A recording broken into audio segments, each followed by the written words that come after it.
அனைவருக்கும் தெய்வீக வணக்கம். நான் உங்கள் Karthik. Welcome to divine root YouTube channel. இன்னைக்கு நம்ம பார்க்க போறது நாளைய தினம் டிசம்பர் மாதம் 12ஆம் தேதி வியாழக்கிழமை மகா பரணி தீபம் ஏற்ற வேண்டிய மிகவும் அற்புதமான திருநாள். சரியாக மாலை 6 மணிக்கு இந்த எளிமையான தீபத்தை இப்படி ஏற்றி பாருங்கள். 7 ஜென்மத்து பாவம் உடனே தீரும், கோடி புண்ணியம் உண்டாகும். நம்ம யூடியூப் சேனல்ல கார்த்திகை தீபத்தை முன்னிட்டு ஆல்ரெடி 2 சிறப்பு பதிவுகளை நம்ம அப்லோட் பண்ணியிருக்கோம். அந்த பதிவுகளை பார்க்காதவர்களுக்காக இந்த வீடியோவோட என் கார்டுல மற்றும் ஐ பட்டன்ல நான் லிங்க் கொடுக்கறேங்க. தேவைப்படுறவங்க கட்டாயமாக நீங்க செக் பண்ணி பாருங்க. மேலும் நம்ம டிவைன் ரூட் சேனலுடைய லேட்டஸ்ட் வீடியோஸை செக் பண்ணி பார்த்தீங்கனாலே அந்த பதிவுகள் அவைலபிளாக இருக்கும். மேலும் கார்த்திகை தீபத்தை முன்னிட்டு இன்னும் சில சிறப்பு பதிவுகளை நம்ம அப்லோட் பண்ண போறோம். மேலும் நம்ம சேனலை ரெகுலரா பார்க்கறவங்களுக்கு தெரியும், எந்த ஒரு ஆன்மீக விசேஷ நாட்களாக இருந்தாலும் சரி, அன்றைய தினம் முறைப்படி விரதங்கள் இருக்க முடியாதவங்க, கோவிலுக்கு போக முடியாதவர்கள் மற்றும் பூஜைகள் செய்ய முடியாதவர்களுக்காக எளிமையான மந்திர ஜபங்கள், நாம ஜபங்கள், ரகசிய வழிபாட்டு முறைகள் மற்றும் தாந்திரிக முறைகள்னு பல பதிவுகளை பார்த்துக்கிட்டு இருக்கோம். அதன் அடிப்படையில் இப்ப நம்ம பார்க்க போறதும் மிக மிக எளிமையான பரணி தீபம் ஏற்றக்கூடிய முறை. இந்த பரணி தீபம் அப்படின்றது நமக்கான பாவங்களை தீர்ப்பது மட்டும் கிடையாதுங்க, நம்முடைய முன்னோர்களுக்கும் சாந்தியை கொடுக்கக்கூடியது. ஜோதிட சாஸ்திரத்துல பார்த்தோம்னா கூட இந்த பித்ருதோஷம், முன்னோர்கள் சாபம் அப்படின்றது நம்முடைய வாழ்க்கையில நிறைய தடைகள் தடங்கல்களை ஏற்படுத்தக்கூடிய ஒன்று. சோ இந்த பரணி தீபம் நம்முடைய முன்னோர்களை சாந்திப்படுத்தும், அவர்களுடைய அருளை பூரணமாக நமக்கு பெற்றுத்தரும். நம்முடைய குடும்பத்திற்கு நம் முன்னோர்கள் காவலாக இருப்பாங்க. அப்படிப்பட்ட உயர்வான இந்த பரணி தீபத்தை எந்த நேரத்துல எப்படி ஏற்றணும்ன்றதை இந்த வீடியோல டீடைல்டா நம்ம தெரிஞ்சுக்கலாம். அதற்கு முன்னாடி நம்ம சேனலை இப்பதான் நீங்க ஃபர்ஸ்ட் டைம் பாக்குறீங்கன்னா மறக்காம சப்ஸ்கிரைப் பண்ணிக்கோங்க. பக்கத்துல இருக்க பெல் ஐகானையும் பிரஸ் பண்ணிக்கோங்க. அப்பதான் அப்லோட் பண்ற எல்லா பயனுள்ள தகவல்களும் உடனடியா உங்களுக்கு நோட்டிபிகேஷன்ல வரும். அடுத்ததாக இன்னொரு முக்கியமான தகவல், நீண்ட நாட்களாக நம்ம கமெண்ட் பாக்ஸ்ல நீங்க கேட்டிருந்த விஷயம், அதாவது தனிப்பட்ட முறையில் ஜாதகம் பார்க்க இந்த டிசம்பர் மாதத்திற்கான அப்பாயின்மெண்ட் புக் பண்ற வாட்ஸ்அப் நம்பர் கேட்டிருந்தீங்க.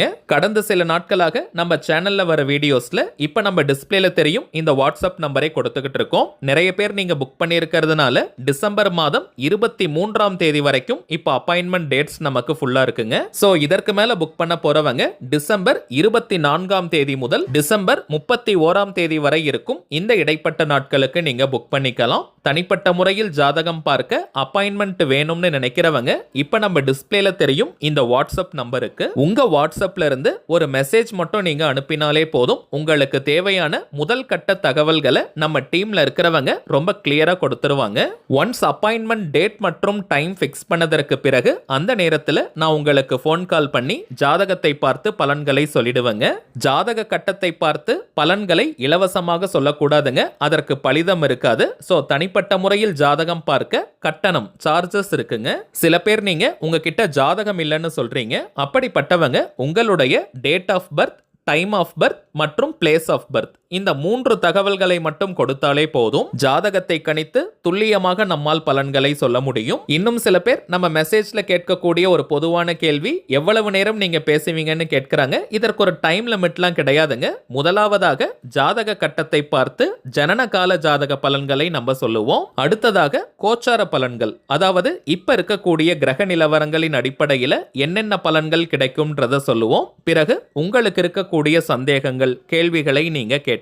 கடைசியாக நாம் செய்ய வேண்டிய எளிமையான சூட்சம பரிகாரங்களை சொல்லிடுவோம். இதுதாங்க நம்ம ஜாதகம் பார்க்கும் முறை. சோ இதுல இருந்தே மோஸ்ட்லி உங்களுக்கு எல்லா டவுட்ஸுமே கிளியர் ஆயிடும். ஒரே ஒரு தாழ்மையான வேண்டுகோள், இப்ப நம்ம டிஸ்பிளேல தெரியும் இந்த வாட்ஸ்அப் நம்பருக்கு நீங்க போன் கால் மட்டும் பண்ண வேண்டாம். ஏன்னா நம்பர் கொடுத்ததுல இருந்து நிறைய பேர் கால்ஸ் பண்ணிக்கிட்டே இருக்கிறதுனால டீம்ல இருக்கிறவங்களால போன் கால் அட்டன் பண்ணவே முடியலங்க. சோ ஜாதகம் பார்க்க அப்பாயின்மெண்ட் வேணும்னு நினைக்கிறவங்க உங்க வாட்ஸ்அப்ல இருந்து ஒரு மெசேஜ் மட்டும் அனுப்பினாலே போதும். உங்களுக்கு தேவையான டீடைல்ஸ் ரொம்பவுமே கிளியரா நம்ம டீம்ல இருந்து கொடுத்துருவாங்க. திரும்பவும் சொல்றேங்க, அவைலபிள் அப்பாயின்மெண்ட் டேட்ஸ் பார்த்தோம்னா டிசம்பர் 24ஆம் தேதி முதல் டிசம்பர் 31ஆம் தேதி வரை இருக்குங்க. தேவைப்படுறவங்க நீங்க புக் பண்ணிக்கலாம். சரி வாங்க இன்னைக்கு பதிவுக்குள்ள போகலாம். முதலாவதாக பரணி நட்சத்திரம் இருக்கக்கூடிய நேரத்தை ஃபர்ஸ்ட் நம்ம கிளியரா தெரிஞ்சுக்கலாம். வாக்கிய பஞ்சாங்கத்தின்படி நாளைய தினம் டிசம்பர் 12ஆம் தேதி வியாழக்கிழமை காலை 8:20 பரணி நட்சத்திரம் ஆரம்பமாகுதுங்க. அடுத்த நாள் டிசம்பர் 13ஆம் தேதி வெள்ளிக்கிழமை காலை 6:50 வரை பரணி நட்சத்திரம் இருக்குங்க.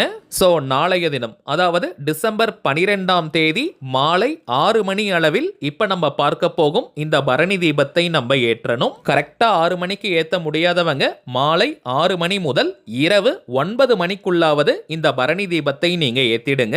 வீட்டுல நீங்க இருக்கீங்கன்னா கரெக்டா 6 மணிக்கு ஏத்திடுங்க. சப்போஸ் நீங்க வேலைக்கு போறவங்களா இருக்கீங்க, கொஞ்சம் லேட்டா தான் வீட்டுக்கு வர முடியும்னா நீங்க நைட்டு 9 மணிக்குள்ள இந்த பரணி தீபத்தை ஏற்றலாம், தவறு கிடையாதுங்க. அடுத்ததாக வீட்டுல பெண்கள் இருக்கிற பட்சத்துல கட்டாயமாக பெண்கள் இந்த தீபத்தை ஏற்றுவது விசேஷம். பெண்கள் இல்லாத வீடாக இருக்கு, இல்ல பெண்கள் வெளியே போயிருக்காங்க, அப்படி இருக்கும் பட்சத்துல ஆண்கள் இந்த தீபத்தை ஏற்றலாம். குறைந்தபட்சம் 40 நிமிடங்களுக்கு இந்த பரணி தீபம் எரியணும். 5 மண் விளக்கு அதாவது அகல் விளக்கு நீங்க வாங்கிடுங்க. புதியதாக வாங்குவது தாங்க சிறப்பு. ஒரு சின்ன தாம்பாள தட்டு எடுத்துக்கோங்க, அல்லது பூஜைக்காக நீங்க பயன்படுத்தக்கூடிய ஒரு தட்டு நீங்க எடுத்துக்கலாம். 5 அகல் விளக்கையும் வைக்கிற அளவிற்கு அந்த தட்டு இருந்தால் போதும். ஐம்பொன் பித்தளை தட்டு எதை வேணா நீங்க யூஸ் பண்ணிக்கலாம், அல்லது ஸ்டீல் தட்டு நீங்க வச்சிருக்கீங்கன்னா அதை கூட நீங்க பயன்படுத்திக்கலாம். வீட்டுக்குள்ள பூஜை அறையில தாங்க இந்த பரணி தீபத்தை நம்ம ஏற்றணும். தனி பூஜை அறையெல்லாம் இருக்கணும்ன்ற அவசியம் கிடையாதுங்க. வீட்டுல நீங்க சுவாமி படங்களை எந்த இடத்துல வச்சிருப்பீங்களோ அங்க இந்த தீபத்தை நாம் ஏற்றினால் போதும். இப்ப நீங்க வச்சிருக்கக்கூடிய அந்த தட்டுல சின்னதா ஒரு கோலம் நீங்க போட்டுக்கோங்க. 5 அகல் விளக்குகளை அதுல வச்சு நம்ம ஏற்றணும். குறிப்பிட்ட திசையை நோக்கி தான் விளக்குகள் எரியணும்னு கிடையாதுங்க. வட்ட வடிவுல அந்த அகல் விளக்கை நீங்க அரேஞ்ச் பண்ணி ஏத்துங்க. 5 அகல் விளக்குகளையும் நீங்க வட்ட வடிவுல வச்சு இந்த தீபத்தை ஏற்றுங்க. நெய் தீபமும் நீங்க ஏற்றலாம். அப்படி இல்லைன்னா நல்லெண்ணெய் தீபம் அல்லது ஐக்கூட்டு எண்ணெயில நீங்க விளக்கேற்றலாம். ஒவ்வொரு விளக்கிற்கும் ஒவ்வொரு புஷ்பத்தை நீங்க வைக்கணும். எந்த மலரை வேணாலும் நீங்க வைக்கலாம். சில வீடுகள்ல பார்த்தோம்னா பரணி தீபத்தன்னைக்கே கார்த்திகை தீபத்தை போல வீடு முழுக்க வீட்டுக்கு வெளியே தீபம் ஏற்றும் வழக்கம் இருக்கும். அப்படி இருக்கிறவங்க உங்களுடைய வழக்கத்தை நீங்க ஃபாலோ பண்ணுங்க. அதே போல போன வருடம் கூட சில பேர் கமெண்ட் பாக்ஸ்ல கேட்டிருந்தீங்க, இதுவரை நாங்க பரணி தீபம் ஏற்றியதே கிடையாது, எங்களுக்கு வழக்கம் இல்லைன்னு சொன்னீங்க. கார்த்திகை தீபத்தன்னைக்கு விளக்குகள் ஏற்றும் வழக்கம் யாருக்கெல்லாம் இருக்கோ அவங்க எல்லாருமே கட்டாயமாக பரணி தீபத்தை ஏற்றணும். இதற்கு வழக்கம் இருக்கணும்ன்ற அவசியமே கிடையாதுங்க. கார்த்திகை தீபத்தன்னைக்கு விளக்கேற்ற எல்லாருக்குமே பரணி தீபம் ஏற்றும் வழக்கமும் இருக்குங்க. சரிங்க, இப்ப நீங்க விளக்கேத்தி வச்சுட்டு உங்களுடைய குலதெய்வம் இஷ்ட தெய்வத்தை மனதார நினைச்சுக்கோங்க. அதே போல அண்ணாமலையாரையும் முருகப்பெருமானையும் மனதார நினைச்சுக்கிட்டு உங்களுடைய இறந்து போன முன்னோர்கள் அனைவருடைய ஆத்மாவும் பூரணமாக சாந்தி அடையணும், அவர்களுக்கு சொர்க்கத்துல நல்ல இடம் கிடைக்கணும்னு மனமுருகி பிரார்த்தனையை செய்யுங்க. அதே போல உங்களுக்கும் உங்கள் குடும்ப உறுப்பினர்களுக்கும் 16 செல்வங்களும் கிடைக்கணும், அனைத்து சௌபாகியங்களும் கிடைக்கணும், அனைத்து விதமான புண்ணியங்களும் எங்களுக்கு சேரணும்னு மனமுருகி பிரார்த்தனையை செய்யுங்க. குறைந்தபட்சம் 40 நிமிடங்களுக்கு இந்த விளக்கெறிந்தால் போதும். அதற்கு பிறகு தானாக குளிர்ந்தாலும் பரவாயில்லைங்க, அல்லது ஒரு புஷ்பத்தை கொண்டு அந்த விளக்குகளை நீங்க குளிர்விக்கலாம். அடுத்த நாள் கார்த்திகை தீபத்தன்னைக்கு இந்த விளக்குகளை நீங்க தாராளமாக பயன்படுத்திக்கலாம், தவறு கிடையாதுங்க. இப்ப நம்ம பார்த்ததை போல நாளைய தினம் இந்த எளிமையான பரணி தீபத்தை ஏற்றி மனதார நீங்க பிரார்த்தனை செஞ்சு பாருங்க. மிகப்பெரிய மன நிம்மதி உங்களுக்கு கிடைக்கும். நம்முடைய பாவங்கள் நீங்கினாலே நாம் ஆசைப்பட்ட விஷயங்கள் அனைத்தும் நடக்க ஆரம்பிக்கும். சோ மறக்காமல் வருடத்திற்கு ஒரு முறை வரக்கூடிய இந்த பரணி தீபத்தை ஏற்றி பாருங்க. அனுபவ ரீதியாக பலன்கள் உங்களுக்கே தெரியும். சரிங்க, அவ்வளவுதான் இந்த பதிவு. நிச்சயமா உங்களுக்கு பயனுள்ளதா இருந்திருக்கும்னு நினைக்கிறேன். மேலும் இந்த வீடியோ உங்களுக்கு பிடிச்சிருந்தா மறக்காம லைக் பண்ணுங்க. நம்ம சேனலையும் சப்ஸ்கிரைப் பண்ணிக்கோங்க. தேவைப்பட்டுச்சுன்னா உங்க ஃப்ரெண்ட்ஸ் அண்ட் ஃபேமிலிக்கும் இந்த வீடியோவை ஷேர் பண்ணுங்க. அடுத்ததா இன்னொரு முக்கியமான தலைப்போட நான் உங்களை சந்திக்கிறேன். என்றும் அன்புடன் கார்த்திக். நன்றி.